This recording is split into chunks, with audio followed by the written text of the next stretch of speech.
Madame, Messieurs, à la une de ce journal, cri d'alarme des habitants de la cellule Mouyège située en commune de Manika dans la ville de Kolwezi. Ils accèdent difficilement à l'eau potable. Ils souhaitent à cet effet trouver une solution au problème des pénuries d'eau.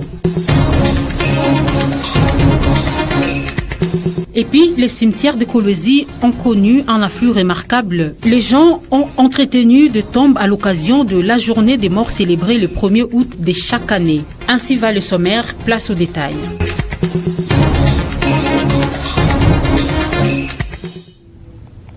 Madame, Messieurs, bienvenue à ce grand rendez-vous d'actualité. Surtout, merci d'être avec nous sur Wangu Télévision. Le 1er août de chaque année, la République démocratique du Congo célèbre la journée des parents. À ce sujet, notre journaliste reporter a fait un zoom sur le cimetière de Sapin pour s'imprégner de la situation qui y règne.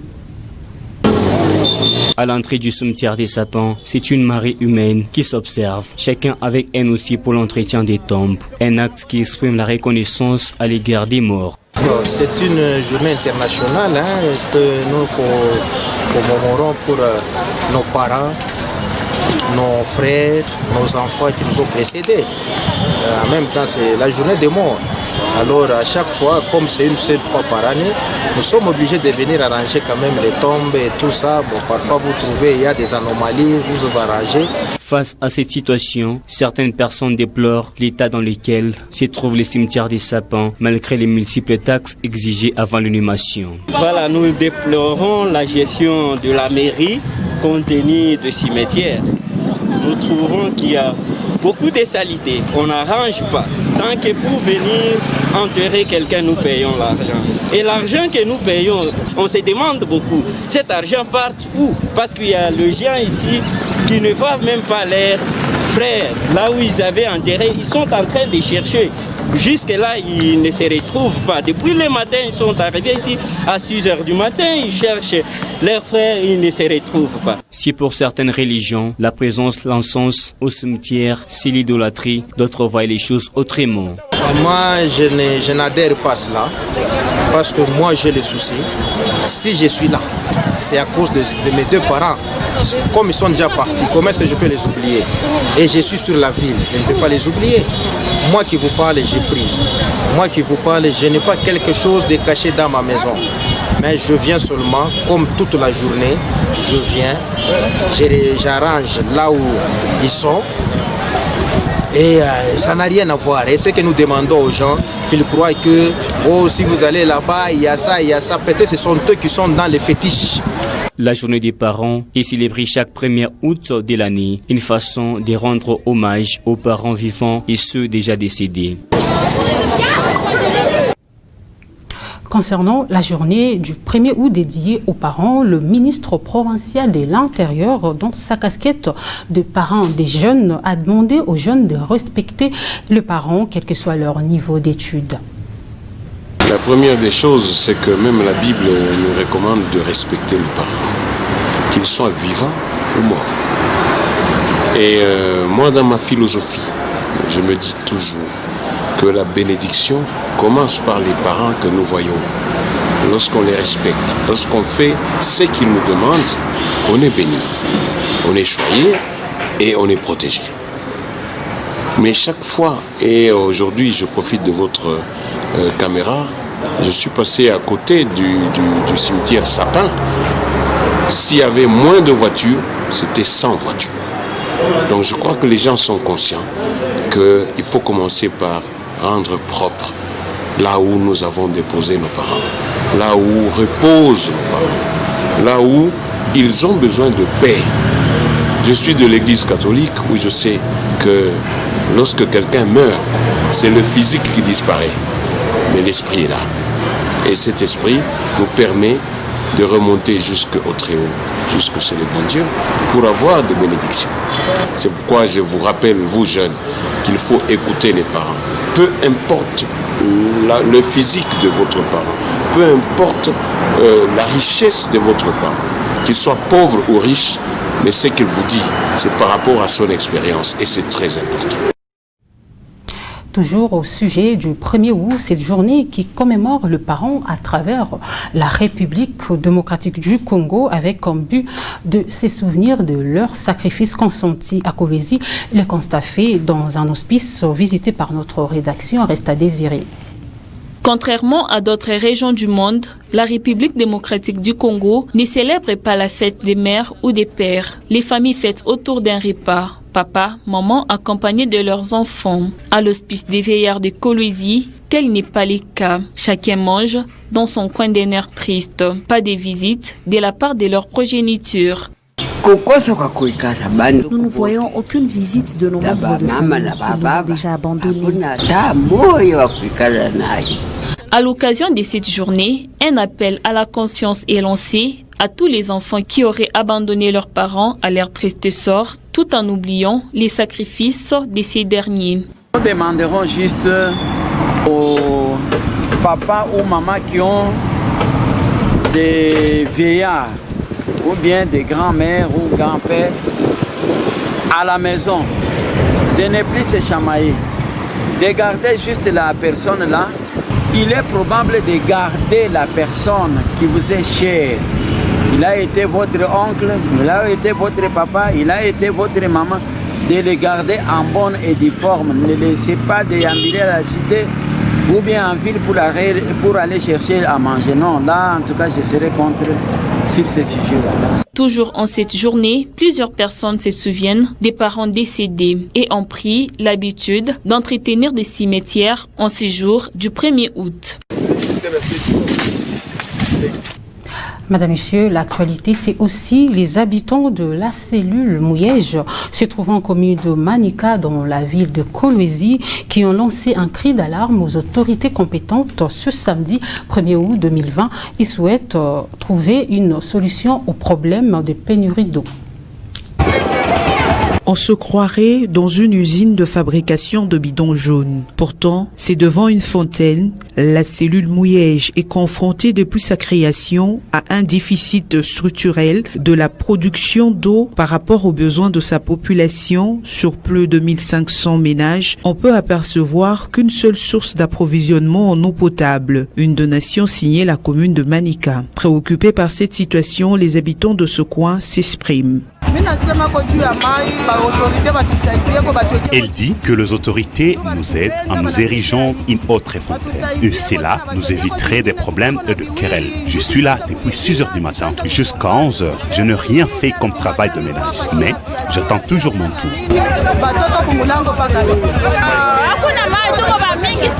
Elle dit qu'il n'y a pas d'eau insuffisante dans notre cellule Mouyège. Depuis 6 heures je suis là. Que les autorités nous ajoutent une autre fontaine.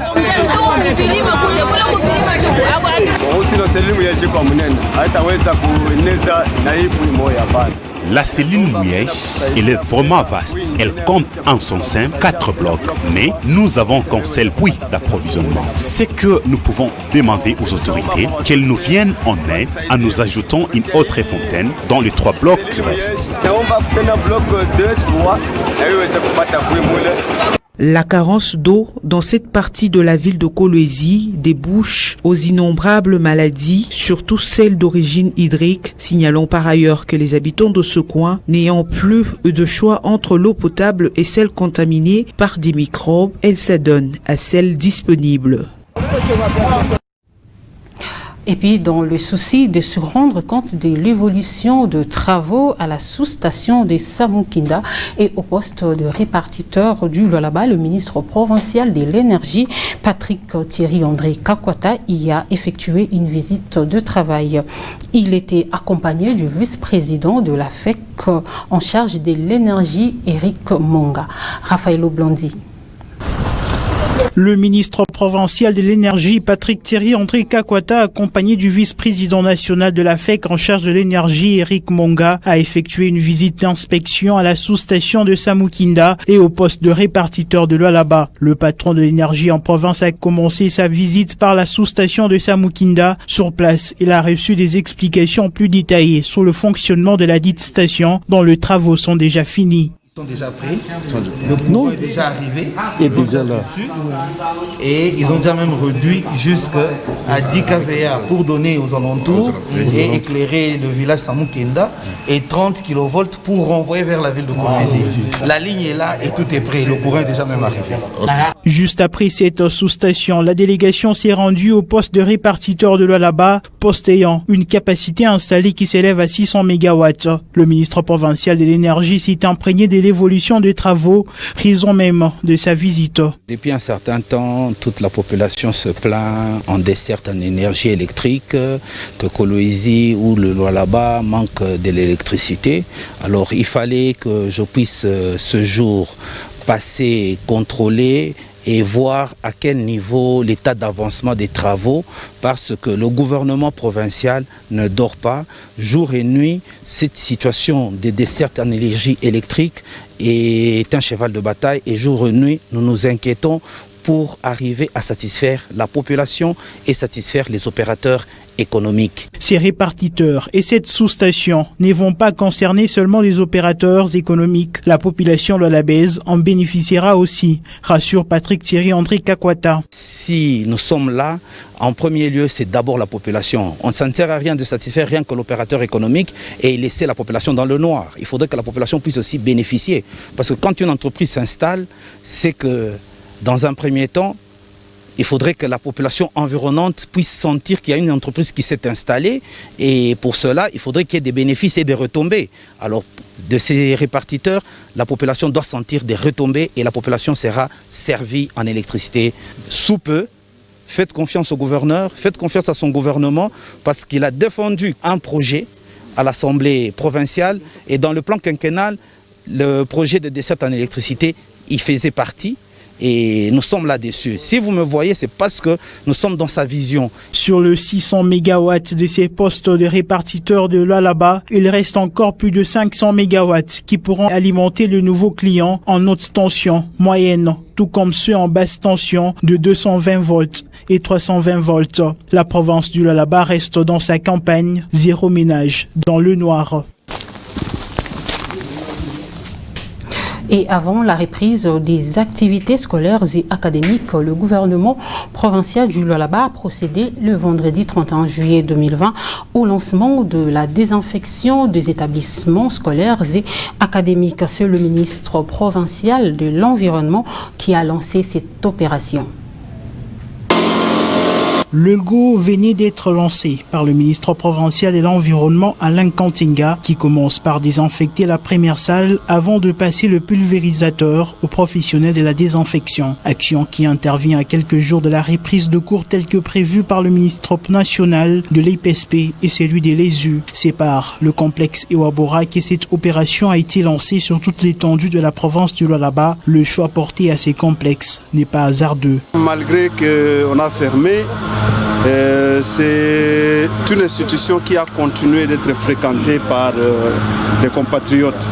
Il y a une salle de fête, Ewabora, il y a la salle de jeux, Ewabora, c'est un site touristique et à tout moment, il y a des gens qui n'ont pas cessé de fréquenter Ewabora.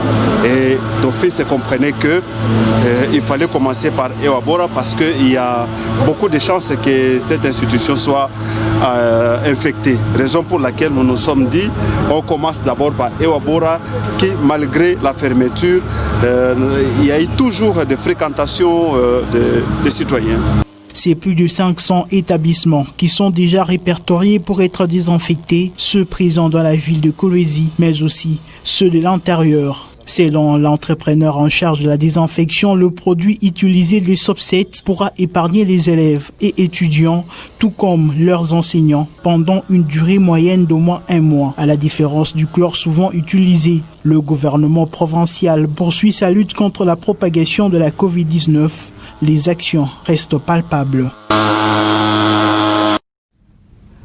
Également dans l'actualité, le gouverneur de province Richard Mouyej a présidé un conseil de sécurité qui a porté sur 2 points.